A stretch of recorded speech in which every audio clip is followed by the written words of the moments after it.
आपका आज की वीडियो में स्वागत है। आज जो वीडियो हम लेकर आए उसका टाइटल है 7 मजेदार इंडियन इलेक्शन टेक। तो चलिए जानते हैं इस वीडियो में, लेकिन से पहले इसी वीडियो चैनल का ओरिजिनल लिंक आपको हमारी वीडियो के डिस्क्रिप्शन मिल जाएगा। सब्सक्राइब के लाइक के शेयर को फॉलो करें चैनल को। उसके अलावा लोग चैनल का लिंक इंस्टाग्राम में लिंक भी हमारी वीडियो के डिस्क्रिप्शन मिल जाएगा। सब्सक्राइब के लाइक के शेयर को फॉलो करें। चलिए देख लेते हैं ये वीडियो। क्या आपको पता है इस बार का इलेक्शन दुनिया का सबसे ज्यादा महंगा इलेक्शन है? क्या आपको पता है वोट करने वाली ईवीएम मशीन चलती कैसे? एक साथ अगर आप 2 बटन दबा दो तो क्या होगा? अगर इलेक्शन खत्म हो जाए उसके बाद बटन पे डालने पे उस पे वोट चलता है कि नहीं चलता है? जो बंदे वहाँ पे बैठे हैं वही 4-5 बार एक्स्ट्रा बटन दबा दे तो क्या हो जाएगा? अगर वोटिंग के टाइम लाइट चली जाए तो क्या होगा? ये मशीनें कितने की आती है और कितना खर्चा होता है भाई एक इलेक्शन कंडक्ट करने के लिए। और अगर आप छोटी उंगली वाली इंक साफ कर दो और वापस चले जाओ वोट डालने में, फिर क्या होगा? आज जितनी टेक्नोलॉजी है भाई आपको सब कुछ दिखाने वाला है। कब ज्यादा मजा आएगा, लेट्स गो। इस बार सोशल मीडिया को बहुत ज्यादा यूज करा गया है भाई इलेक्शंस के लिए। हर नेता, चाहे वो मोदी जी हो, चाहे वो राहुल गांधी जी हो, एंड और भी बहुत सारे जितने ऑल इंडिया वाइड नेता हैं, सब ने भाई सोशल मीडिया पे भर भर के कंटेंट बनाया है। काफी सारे एड्स चले हैं, काफी सारे पॉडकास्ट हुए हैं, कोलैबोरेशंस हुए हैं, अवार्ड भी दिए गए। बहुत सारी चीजें जो भाई इलेक्शंस में करी गई है। सबने ईवीएम मशीन वाले बटन तो देखे हैं, बट इंडिया में उससे पहले बैलेट पेपर के ऊपर भाई वोटिंग होती थी। इसमें आपको एक स्लिप में अपना स्टैंप मार के वोट करना होता था, बट इसमें इशू ये आता था कि प्रोसेस ना इतना एक्यूरेट नहीं होता था। एक स्क्वायर होता था, उसके अंदर आपको स्टैंप मारना होता था। अगर ये 1% भी मिसमैच हो गया भाई, इसके एजेस से टकरा गया, तो वो वोट इनवैलिड हो जाता था। ऐसे ही बहुत सारे वोट्स इनवैलिड हो जाते थे। और प्लस इसमें पेपर्स का भी बहुत ज्यादा यूज होता था और ये इतना ज्यादा सेफ भी नहीं था क्योंकि बूथ कैप्चर हो जाते थे। बैलेट वाले बॉक्स के अंदर इंक डाल दिया जाता था ताकि इलेक्शन कैंसिल हो जाए। एंड इसके बाद भाई 48 से 72 आवर्स तक काउंटिंग चलती रहती थी लगातार। और जब काउंटिंग चलती थी तब कोई बंदा बाहर नहीं जा सकता था, कोई भी बाहर से अंदर नहीं आ सकता था। 48 से 72 आवर्स तक सब कुछ बंद हो जाता था। और ईवीएम भी 1990s में आके भाई हमने यूज करना स्टार्ट करा। पर ईवीएम जब इंडिया में पहली बार यूज हुए थे वो केरला में यूज हुए थे। मैं इसकी स्टोरी बताता हूँ। 1982 में केरला में पहली बार इलेक्शन हुए। वहां पे एक कैंडिडेट बस 1-2-3 वोट से हार गया था। एंड उसको लगा भाई ये तो चीटिंग हुई है मेरे साथ, उसने केस कर दिया। एंड उसने बोला कि भाई ये ईवीएम मशीन के अंदर गड़बड़ है, ये सब बेकार है। तो एक्चुअल कोर्ट ने फिर से इलेक्शन करवाया और 2000 वोट से जीत गया सेम कैंडिडेट। उसके बाद सबको लगा कि भाई ईवीएम मशीन में कुछ घोपला है, तो तब से 1988 तक ईवीएम मशीन पे बैन लगा रहा। लेकिन आप बोलोगे ईवीएम होती क्या है? ये बेसिकली एक इलेक्ट्रॉनिक वोटिंग मशीन कहलाई जाती है। बाहर से दिखने में बहुत ही ज्यादा सिंपल सी लगती है, बस कुछ बटन होते हैं जो आपको दबाने होते हैं, कुछ लाइटें जलती है, हाँ भाई ये हो गया, यहाँ पे नहीं हुआ, एंड बहुत ही सिंपल इसको बनाया जाता है। बट अंदर से इसके अंदर बहुत सारी टेक्नोलॉजीज है। ये जो ईवीएम मशीन है, आप बोल रहे हो यार ये हर इलेक्शन में रिसाइकल होती है, सेम यूज होती है, अलग अलग आ जाती है? एक ईवीएम मशीन बस 2 से 3 बार यूज करी जाती है, उसके बाद इसको हटा दिया जाता है। इसमें वैसे 3 पार्ट्स होते हैं। एक ईवीएम मशीन होती है, एक वीवीपैट होता है और एक कंट्रोल यूनिट होता है। ईवीएम मशीन आती है 7,900 रुपए की, 9,800 रुपए का कंट्रोल यूनिट आता है एंड 16,000 रुपए का वीवीपैट। बैलेट यूनिट के अंदर हम बटन दबा के वोट अपना डाल देते हैं। इसमें आप जब अपना वोट डालने जाते हैं तो देखते हैं कि भाई सारे कैंडिडेट्स के यहाँ पे नाम है। मशीन ना एक बॉक्स के पीछे से छुपा के रखते हैं ताकि वो देख ना पाए भाई कहाँ वोट जा रहे हैं ज्यादा। और ये मशीन किसी भी इलेक्ट्रिसिटी से कनेक्ट नहीं होती। ये मशीन भाई बहुत ही अलग तरीके से बनाई जाती है। इसमें ना ही ब्लूटूथ होता है, ना ही वाईफाई होता है, ना ही कोई यूएसबी केबल लग सकती है, ना ही इसमें आप कोई बिजली का तार लगा सकते हो। इसमें जो केबल भी जाती है वो एक अलग तरीके की केबल होती है ताकि इसको हैक भी ना करा जा पाए। ये बेसिकली एक रजिस्टर टाइप होता है, तो जैसे ही आप कोई बटन दबाओगे वो वहां पे काउंट हो जाएगा। ये जो बैलेट वाली यूनिट होती है ये कनेक्टेड होती है कंट्रोल यूनिट से। ये ऑफिशियल्स के सामने पड़ा रहता है। जब ऑफिशियल्स जो है वो कंट्रोल यूनिट का बटन दबाते हैं तभी ही वो बैलेट वाला यूनिट है वो एक्टिवेट होता है। उसके अलावा कोई भी बटन दबा के म्यूजिक बजाने की कोशिश करे कुछ नहीं होता। और जिन लोगों को भी टेप रिकॉर्डर याद हो उसी की तरह इसके अंदर बटन होते हैं। तो अगर आप एक बटन दबाओगे दूसरा वाला वापस हो जाता है। एक बार में एक ही बटन दबाएगा, तो अगर आप दोनों को एक बार में दबाने की कोशिश करेंगे तो दबता ही नहीं है। तो अगर आप सोच रहे हो कि भाई म्यूजिक बजाया हूँ या फिर मैं 2 वोट डालूं या 4-5 एक ही बार को बार बार दबा, तो कुछ भी नहीं हो सकता। मैंने ट्राई नहीं करा है बट हमको टेक्नोलॉजी बता। अभी कुछ साल पहले तक बैलेट यूनिट और एक कंट्रोल यूनिट होता था, बट एक्स्ट्रा सिक्योरिटी के लिए एक वीवीपैट डिवाइस अभी ऐड करी गई है। आपके बाजू में एक मशीन रहती है जिसमें आप जब भी वोट डालेंगे तो एक स्लिप की फॉर्म में आपको ये दिख जाता है 7 सेकंड तक। तो आपको 100 100% क्लैरिटी हो जाती है कि आपने भाई सही वोट डाला है कि नहीं। और इसका फुल फॉर्म है voter verifiable paper audit trail. तो भाई आप बोल रहे हो भाई ये सब काम कैसे चलता है, इसके अंदर कोई वाईफाई नहीं है, कोई ब्लूटूथ नहीं है, कोई इलेक्ट्रिसिटी आप अलग से नहीं लगा सकते हो, कहीं से भी कोई पेन ड्राइव नहीं घुसा सकते हो, कोई यूएसबी टाइप सी का पोर्ट नहीं है, कोई यूएसबी कुछ भी नहीं है। ये बस आपस में कनेक्ट होती है, अपना काम करती है, डन। इसमें वीवीपैट को चालू करने के लिए इसके अंदर दो ऑप्शन होते हैं। एक तो बटन होता है सॉकेट के जस्ट ऊपर जिसको एक पर रखने से वो स्टार्ट हो जाता है। सेकंड उसमें एक नॉब होता है जिसमें दो मोड होते हैं। एक ट्रांसपोर्टेशन वाला मोड होता है कि मतलब अगर आपको इधर से उधर लेके जाना है, एक होता है भाई चलाने का टाइम आ गया। कंट्रोल यूनिट में भी एक बटन दबानी पड़ती है जिससे उसकी रेड इंडिकेटर लाइट जल जाती है, इसका मतलब भाई चालू हो चुका है। एंड जब यहाँ पे रेड लाइट जलती है इसका मतलब बैलेट यूनिट के अंदर भाई ग्रीन लाइट जल गई है, वहां पे वोटिंग डालने के लिए हो चुका रेडी। एक और मैं सीक्रेट आता हूँ, 50 नकली वोट डाले जाते हैं। ये बात आपको बता दें, जब भी मशीन होती है इसको सेटअप करा जाता है तो सबसे पहले 50 वोट टेस्टिंग के लिए डाले जाते हैं और ये वोट काउंट नहीं होते। जो वहां पे टीम होती है वो चेक करने के लिए कि मशीन सही से चल रही है कि नहीं चल रही है, वो सारे बटन्स को दबा के सारी चेकिंग करते हैं ताकि जब हम लोग जाएं वहां पे बटन दबाने तब सारी चीजें बढ़िया से काम करें। और उनको मौका मिलता सारे बटन अच्छे से दबाने का, ये मौका हमको शायद कभी ना मिलता। ये जितनी भी ईवीएम मशीन है ये सारी इंडिया के अंदर बनती है। इसके अंदर अगर आपने कुछ भी छेड़छाड़ करने की कोशिश करी मामला सेट हो जाएगा। ये जो ईवीएम मशीन्स हैं ये इंडिया बना के बाहरी कंट्रीज को देता भी है, जैसे नेपाल, भूटान, नमीबिया, केन्या और पाकिस्तान। पाकिस्तान में अपनी टेक्नोलॉजी ज्यादा, हमारी टेक्नोलॉजी पे ट्रस्ट है। ये एक्चुअली गवर्नमेंट की खुद की वेबसाइट पे लिखा हुआ है। इंडिया का इलेक्शन वर्ल्ड का सबसे बड़ा इलेक्शन होता है और इसमें 1 बिलियन तक लोग हैं भाई जो वोट डालने जा रहे हैं। ये मतलब एक दिन में नहीं हो सकता, ये पूरा 1 मंथ का प्रोसेस होता है वोट करना। एंड छुट्टी करी जाती है ताकि लोग वोट डालने जा पाए। कुछ लोग उसको छुट्टी बनाने ऑनलाइन बनाने निकल जाते हैं, बट ऐसा मत करना प्लीज। वोट डालना वेरी वेरी इंपॉर्टेंट। आप लोग पूछ रहे थे ईवीएम भाई बिजली चलेगी तो क्या होगा, कुछ कोई दिक्कत वाली बात नहीं है, वो बैटरी पे चलती। ये बहुत एक सिंपल 7.5 वॉट की AA जो बैटरी होती है उनको मिला के एक पैक बना दिया जाता है, उसको अटैच कर दिया जाता है इसके अंदर। आप सोच रहे हो यार ऐसा क्यों करा जाता है भाई, इलेक्ट्रिसिटी से भी तो इस्तेमाल करा जा सकता है। ऐसा इसलिए करा जाता है कि काफी सारे एरियाज हैं इंडिया के अंदर जहाँ पे इलेक्ट्रिसिटी नहीं पहुंच पाई, वहां पे भी वोटिंग बड़े आराम से करी जा सकती है। पहले जो ईवीएम मशीन थी उसमें 3840 वोट डाले जा सकते थे, बट अब ना ईवीएम मशीन चेंज हो गई, अब इसके अंदर कम कर दी। अब एक ईवीएम मशीन के अंदर बस 2000 वोट ही डाले जाते हैं। एक ईवीएम मशीन में 16 नाम लिखे आते थे, बट अब चीजें चेंज हुई, अब 24 तक हो गया। पहले ऐसा होता था अगर ज्यादा नाम है, ज्यादा कैंडिडेट तो एक अलग से और मशीन लगाई जाती, बट अब वो जरूरत नहीं पड़ती। अब भाई 24 तक वाली आ गई है तो 24 तक में एक मशीन आ जाती है, नहीं तो फिर एक एक्स्ट्रा और लग जाती है। क्या आपको पता है भाई कुछ कंट्रीज के अंदर जैसे स्वीडन और फ्रांस, वहां पे ऑटोमेटिकली आपको वोटिंग लिस्ट के अंदर डाल दिया जाता है। और ऑस्ट्रेलिया के अंदर अगर आप वोट नहीं देते हो तो आपको 1000 रुपए का फाइन देना पड़ता है। इस बार इलेक्शन में 1.35 लाख करोड़ रुपए यूज हो रहे हैं। लास्ट 2019 में जो इलेक्शन हुआ था उसमें 60,000 करोड़ रुपए खर्च हुए थे। इंडिया में काफी सारी नई टेक्नोलॉजीज आई हैं, जैसे यूपीआई है आपका पेमेंट्स के लिए, फिर उसके बाद एक डीजी यात्रा भी आता है जिसमें ऑटोमेटिकली आइडेंटिफाई हो जाता है। बट वोटिंग के लिए सबसे ज्यादा तगड़ी चीज यूज करी जाती है, biometric based voter ID cards का इस्तेमाल करा जाता है ताकि फ्रॉड्स को पकड़ा जा सके। इसमें आप अपना आधार कार्ड भी लिंक करा सकते हो, मतलब जिसका मन करे वो करा सकता है, कंपलसरी नहीं है, क्योंकि आधार में आपकी पूरी डिटेल्स होती है। जो आपका रेटिना है, जो आपकी बायोमेट्रिक्स मतलब वो जो थंबप्रिंट होता है ना, ये सारी चीजें आप ऐड करा सकते हो। जितने भी वोटर्स होते हैं उनके रजिस्ट्रेशन वाला डेटाबेस मेंटेन करा जाता है ताकि इलेक्टोरल रोल्स और जो वोटिंग वाला प्रोसेस वो आराम से हो पाए। जो आपके टीका लगता है ना वोट करने टाइम, क्या आपको पता है उसके अंदर चांदी होती है। ये जो इंक होती है ये सिल्वर नाइट्रेट से बनाई जाती है, मतलब चांदी का एक कंपाउंड होता है और ये फोटोग्राफी की फिल्म जो बनती है उसमें काफी ज्यादा यूज होता है। ये बहुत ही ज्यादा तगड़ी इंक होती है। इसके काफी सारी चीजें होती है, जैसे अगर ये आपके हाथ पे लगी, चाहे आप साबुन लगाओ चाहे शैम्पू लगाओ कुछ भी लगाओ, ये इंक नहीं निकलने वाली। नेल पॉलिश का जो रिमूवर होता है उससे भी आप इसको रगड़ के रिमूव करने की कोशिश करो, वो भी नहीं हो पाता है। इसमें थोड़ा सा अल्कोहल भी होता है जिससे बहुत ही देर से सूख जाता है। जैसे लगता है अगर आप कोशिश करोगे मैं लगते ही मैं पोंछ लूं तो नहीं हो पाता, तब भी वो निशान रह जाएगा, आपके कपड़ों पे भी रह जाएगा।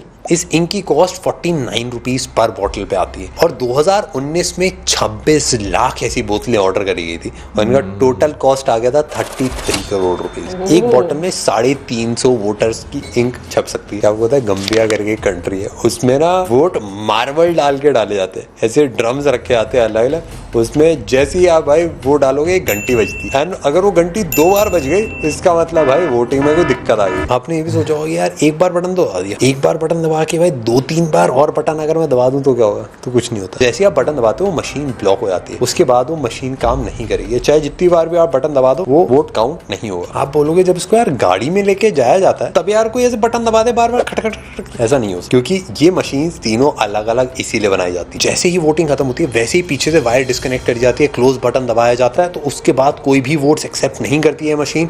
पीछे से वायर निकाली जाती है जिसके बिना कोई भी बटन दबाया नहीं जा सकता है, एंड खाली वो जो मशीन है उनको लेके जाया जाता है, एक अलग से केस में उनको रखा जाता है, एंड उसके बाद उस पूरे केस को सील कर दिया जाता है ताकि कोई छू भी ना पाए उनको। उसके बाद एक डेटा शीट क्रिएट करी जाती है जिसमें अलग अलग चीजें होती है, कितने किसको वोट है, एंड वो ऑफिशियल्स के साथ शेयर करी जाती है। और ये भी काउंट कर लिया जाता है कि एक्चुअल कितने वोट हुए हैं उस एरिया में, तो उससे आइडिया भी लग जाता है कि वो एक्स्ट्रा वोट हो तो सब काउंट हो जाएंगे। जो काउंटिंग हॉल होता है उसका भी काफी अलग सा एक लेआउट होता है भाई, चारों तरफ भाई हड़बड़ी मची होती है, एंड कंट्रोल यूनिट के अंदर भी एक बटन होता है जिसको रिजल्ट बटन बोलते हैं। इससे हर कैंडिडेट को उस मशीन के जितने भी वोट मिलते हैं वो सीधा नंबर दिखाई देता है, बस 2 से 3 मिनट के अंदर। जो ये ईवीएम मशीन में होता है सेम चीज वीवीपैट में भी अलग से जाके होती है, ताकि दोनों मशीन में जो वोट्स हैं वो अलग अलग काउंट करे जाए और दोनों में अलग से टैली करा जाए। इसके अंदर स्लिप्स होती है और इन सब को काउंट करने में 1 से 2 घंटे का टाइम लग जाता है। तो भाई कहीं पे भी दिक्कत अगर आती है तो पकड़ी जाए। जो आरओ होता है रिटर्निंग ऑफिसर, उनके सुपरविजन के अंदर भाई सारे वोट्स की काउंटिंग करी जाती है। अब आप सोचो कि भाई यार मैं ना स्क्रू ड्राइवर ले जाता हूँ साथ में, ईवीएम मशीन को देख तो रहा होता नहीं है, कैमरे भी नहीं लगे होते, खोल दूं मैं स्क्रू से और वहां पे 2-3 पर्ची अपनी चिपका दूं।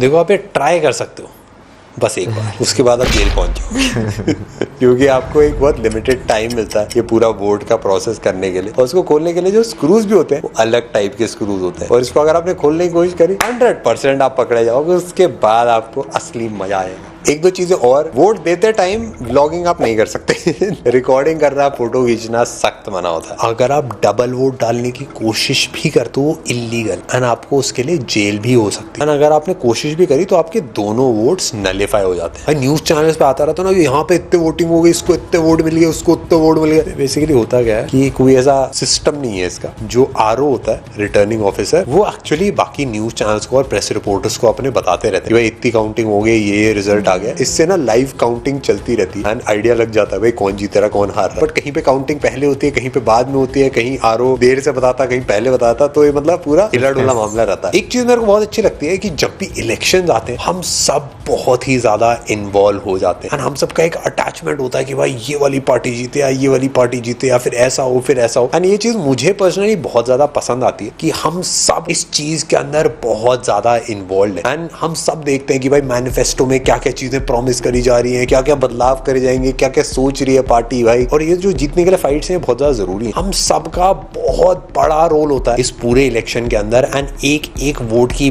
बहुत ज्यादा इंपॉर्टेंस होती है। तो मैं आप सब लोगों से गुजारिश करूंगा कि भाई आप सब वोट देने जाइए। अपने देश को आप अपने एक वोट से बदल सकते हैं। मैं पर्सनली जो लोग डेवलपमेंट के ऊपर, जो लोग ग्रोथ के ऊपर, पॉजिटिव चीजों के ऊपर वोट्स मांगते हैं उनको मैं वोट देना प्रेफर करता हूँ। आप बताना भाई आपका क्या क्राइटेरिया रहता है वोटिंग का। बट आई होप आप सब जाके वोट करें और हम मिलते हैं आपसे नेक्स्ट वीडियो। भाई इंडिया में तो आपको पिछले कई सालों से जो है यानी कि कई इलेक्शन से जो है आपको जो है ईवीएम मशीन्स जो है वो इस्तेमाल होती जो है वो दिखाई दे रही हैं। तो नो डाउट लोगों को जो है ना इस चीज़ का आइडिया तो काफ़ी ज़्यादा होगा कि भाई ईवीएम मशीन जो है वो किस तरह इस्तेमाल की जाती हैं। और मेरा ख्याल है कि अगर आज के मॉडर्न टाइम में देखा जाए ना तो एक काफ़ी एक सहूलत वाली चीज़ है। वैसे भाई बहुत सारे लोग तो ये भी इल्ज़ाम लगाते हैं कि हैक हो जाती है वोटिंग जो है वो, उसमें मैनिपुलेशन जो है वो गवर्नमेंट जो है वो करवा सकती है। तो मेरा ख्याल है कि भाई अगर देखा जाए बहुत सारे कंट्रीज जो है वो ये इस्तेमाल करते हैं। अगर इतना आसान होता ना तो ये बहुत मेरा ख्याल है कि इस तरह का भी मैटर होता है कि बहुत सारे कंट्री रिजेक्ट कर देते हैं। मुझे ये लगता है ना कि जब भी कोई नई चीज आती है और कुछ ऐसी चीज जिसमें आपको और ज्यादा आप कह लो कि वो फिल्टर्ड होती है, हाँ। तो लोगों को फिर ऑब्वियसली किसी ना किसी तरीके से रूमर्स तो वो फैलानी होती है ना।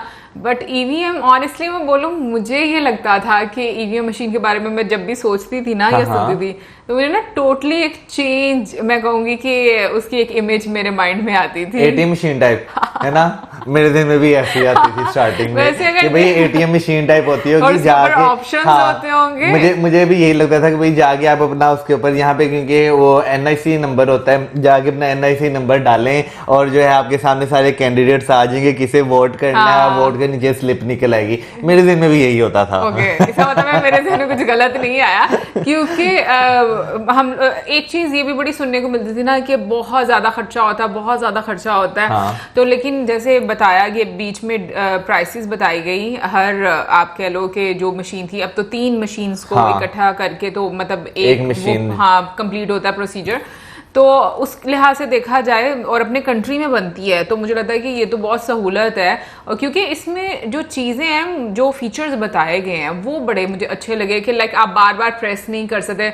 अदरवाइज बैलेट पेपर की बात करें तो यहाँ पर तो यहाँ पर अच्छा, वैसे मुझे ये चीज़ नहीं पता था कि हो सकता है कुछ लोगों से गलती से हो जाता हो, या कुछ लोग मे भी जानबूझकर करते हो कि वो उन्होंने बोला ना कि जब आप बैलेट पेपर पर स्टैंप करते हो किसी भी कैंडिडेट के, तो थोड़ा सा भी ऊपर हो जाए तो वो मतलब वेस्ट हो जाता था। हाँ। नहीं तो मैं ये बस होती है कि कुछ लोग इंटेंशनली करते होंगे या मतलब केयरलेस होते होंगे, इस वजह से करते हैं केयरलेस, या ऐसे लोग मेरा ख्याल है जिन्हें अवेयरनेस ना हो, हाँ। वो उनसे जो है मेरा ख्याल है, या ऐसे लोग जो बुजुर्ग हो, उनके हाथ कांपते हो, उनसे भी मौसम तो बहुत ही इंटेंस सिचुएशन ले अरे यार लाजमी बात है, फिर आपने जब सोचना है फिर आप एंड तक सोचिए ना, सोच लिया। तो मेरा ख्याल है कि उन लोगों से जो होता होगा। लेकिन जो है मेरा ख्याल है इलेक्ट्रॉनिक वोटिंग मशीन जो है ना, क्योंकि पाकिस्तान में अगर देखा जाए, जब जो पिछली गवर्नमेंट की अगर बात की जाए तो उनके टाइम पर ये चीज थी कि ईवीएम मशीन जो है वो इंट्रोड्यूस जो है वो करवाई जाए, ताकि वोटिंग जो है वो एक डिफरेंट तरीके से, एक नई चीज है वो तरीके को अपनाना चाहिए, इंट्रोड्यूस है वो करवाया जाए। लेकिन बहुत सारे जो है ओपोजिशन में उस टाइम लोग थे, उन्होंने जो है उस चीज को जो है वो डिनाई कर दिया कि भाई कि नहीं, हम बैलेट पेपर पे ही जो है वो चलेंगे, हम जो बोरियां भर भर के चीजें लाते हैं। क्योंकि इस बार भी इलेक्शन हुए पाकिस्तान में, तो भाई बहुत सारे क्लिप्स जो है सर्कुलेट हुए सोशल मीडिया पे, जिसमें भाई दिखाया गया कि किस तरह बैलेट बॉक्स जो है वो लेकर आए गए और किस तरह उन्हें रिप्लेस किया गया, या किस किस तरह जो है वो जो है लोग जो है पोलिंग स्टेशन में घुस के उन्होंने बैलेट पेपर जो है वो गिरा दिए, एक्स्ट्रा बैलेट पेपर भी प्रिंट करवाए गए, इस तरह वाला। वैसे ये सीरियसली हंसने वाली बात ही, बट मेरे ना माइंड में ये चीज चल रही थी कि अगर पाकिस्तान में ईवीएम मशीन्स आ गई ना, तो उसमें ईवीएम आ गई, सॉरी ईवीएम मशीन्स वगैरह ईवीएम आ गई ना, तो मतलब इन्होंने मुझे लगा उसमें भी एक एक्स्ट्रा बटन बनवाना है, इसको बार बार प्रेस करते जाओ जिसको भी देना। नहीं, पाकिस्तान में एक्स्ट्रा बटन की जाए ना, वो नोटा की जगह ना समझ गई है होना चाहिए। अब ये भी एक बात है, मुझे लगता है ईवीएम का एक ये बहुत ज्यादा फायदा है कि जो टाइम इतना ज्यादा वेस्ट होता है, मुझे लगता है कि उसकी बड़ी बचत हो जाती है। लाइक इतने घंटे जैसे उन्होंने बोला, तो 72 आवर्स तक भी चला जाता है और आप ना अंदर जा सकते हैं ना बाहर आ सकते हैं। वो तो टाइम लगता ही लगता है, क्योंकि लाजमी काउंटिंग तो होती है, पर इतना तो नहीं लगता होगा ना, वो इलेक्ट्रिक अगर चीजें हैं, मतलब मुझे लगता है कि उसमें कुछ तो वो बेहतरी आती होगी, लेकिन टाइम जो है वो लगता है इतना, 2-3 दिन तो जो है वो लग ही जाते हैं। उसकी रीजन ये है कि भाई क्योंकि एक जो वो होती है पूरा एरिया होता है, जैसे फॉर एग्जांपल लाहौर की अगर बात की जाए तो लाहौर के अंदर अगर फॉर एग्जांपल बड़ा शहर है, ठीक है ना, अगर 12 MNAs हैं तो वो 12 MNAs की जो पोलिंग बूथ है ना, इनके एक MNA जो पोलिंग बूथ है उसका सिंगल तो होगा नहीं, तो वो मल्टीपल पोलिंग बूथ होते हैं एक ही जगह के अंदर, तो वो काउंटिंग होने में, वो सारी कलेक्ट होने में, तो मेरे ख्याल वो टाइम लग जाता है। देखो मुझे लगता है कि इंडिया बहुत बड़ा है और वहां पर दुनिया का जैसे बता दी का सबसे बड़ा जो एक लोकतंत्र है वो आपको देखने को मिलता है। एग्जैक्टली। सो डेफिनेटली मुझे लगता है उस लिहाज से टाइम जरूर लगता होगा, बट फिर भी मुझे लगता है कि काफी एफिशिएंटली काम करती होंगी, कि कुछ ना कुछ आपको बेहतरी जो है वो महसूस होती होगी। बाकी जो लोग जिस तरीके से मतलब अगर कोई भी वो कहते हैं ना कि गलत काम करने के बारे में सोचे, उनके लिए तो भाई उन्होंने बहुत ही क्लियरली बात कर दी हुई है। बिल्कुल भाई, यहाँ पे भी ये चीज जो है वो मना है कि आप जो है वो वीडियो नहीं बना सकते अपना वोट कास्ट करते हुए, आप पिक्चर जो है वो नहीं ले सकते। लेकिन फिर भी मैं देखता हूँ कुछ लोग ऐसे होते हैं भाई, तस्वीरें ले लेकर उन्होंने लगाई होती हैं। हाँ बिल्कुल, मैं देखता हूँ कि ये चीज जो है अब बहुत सारे लोग करते हैं कि हाँ भाई हमने वोट जो है ना इसको कास्ट कर दिया, इवन कि अपने बैलेट पेपर की भी उन्हें तस्वीर सबूत के तौर पर पता नहीं शायद लेकर जाते हैं, पैसे लेने होते हैं कि भाई हम वोट कास्ट करके हैं आपकी दिया। अब मैं यहाँ पर ये बात बोलने लगी हूँ कि ना एक जो मेजर डिफरेंस मुझे, देखो हम वीडियोस देख रहे हैं इलेक्शन से रिलेटेड, तो एक मेजर डिफरेंस जो मुझे लगता है इंडिया और पाकिस्तान के लोगों में, इनफैक्ट मैं बोलूंगी यहाँ पर पढ़े लिखे लोगों में भी मैं बात बोलूंगी कि यहाँ पर जो मैनिफेस्टो होता है उसको कोई भी इतना ज्यादा पढ़ता ही नहीं है। उनको पता है, जैसे मौजम बोलता है ना कि अक्सर के यहाँ पे जो लोग होते हैं उनको पता नहीं है कि जो लीडर है उसको हम लोगों ने चूज करना है तो किस बेस पे करना है, रादर देन वो ये कहेंगे कि भाई वो बरादरी सिस्टम है या किसी ने बोला या शुरू से हम दे रहे हैं तो हम इन्हीं को ही वोट देते रहेंगे। बट अभी देखो उन्होंने भी बीच में जिस तरीके से बात की कि आप जो मैनिफेस्टो पढ़े, मतलब वहां पर इट मीन्स कि लोगों का एक इंटरेस्ट है कि वो डिफरेंट पार्टीज के मैनिफेस्टो पढ़ते हैं।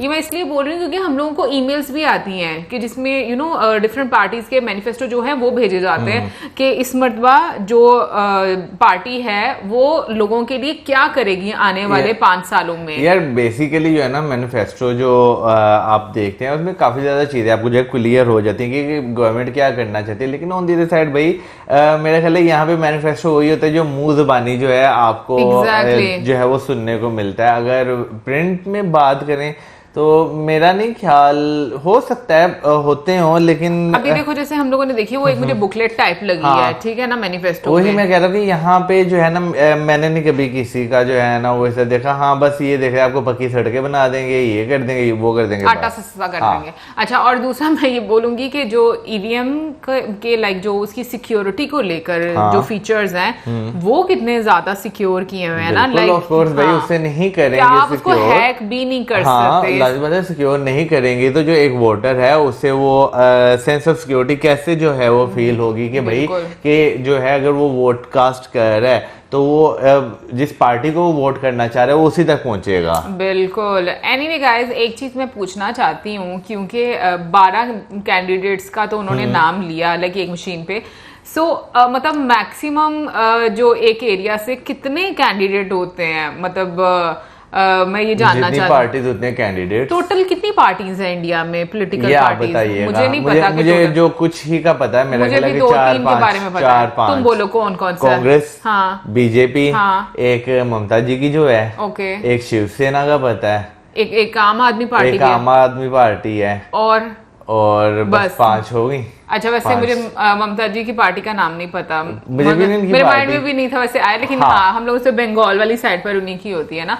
बिल्कुल इन पार्टीज का हम लोगों को पता है। अब बाकी की कितनी टोटल पार्टीज हैं और क्या क्या उनके नाम है, आई थिंक ज्यादा अगर फेमस बात करें तो शायद यही वाली हैं, या शायद हमने जो वीडियोस देखी उनमें जिक्र इनका ही हुआ, इनका जिक्र हुआ है। बिल्कुल। एनीवे गाइस, ये तो थी हमारी आज की वीडियो। आई होप आपको अच्छी लगी होगी, और बस आई थिंक अब कुछ ही दिन आप कह लें कि रह गए हैं और जून में मेरा ख्याल है कि इंडिया में तक कंप्लीट हो जाएंगे और रिजल्ट अनाउंस हो जाएंगे। एग्जैक्टली। सो प्रोसेस मतलब एक ऑलमोस्ट स्टार्ट मतलब कब का हो चुका हुआ है ना, लाइक अभी आप कह लो कि काफी आगे बढ़ भी चुका हुआ है। तो अब आप लोग जरूर बताइएगा कमेंट सेक्शन में कि भाई ये तो नहीं आप बताएंगे कि किसको आपने वोट दिया है, आई मीन किन किन जगहों पर वोट हो चुके हैं, ये जरूर बताइएगा कि आज जिस एरिया से आप बिलोंग करते हैं वहां पर वोट हो चुके हैं या आने वाले दिन में किन दिनों में होने वाले हैं। तो जरूर बताइएगा मेरे कमेंट सेक्शन में, और ईवीएम से कितना सेटिस्फाइड है ये भी जरूर बताइएगा। और इसी के साथ हमें जो हमारे वीडियो को चैनल करें, वीडियो से 90% गुड बाय।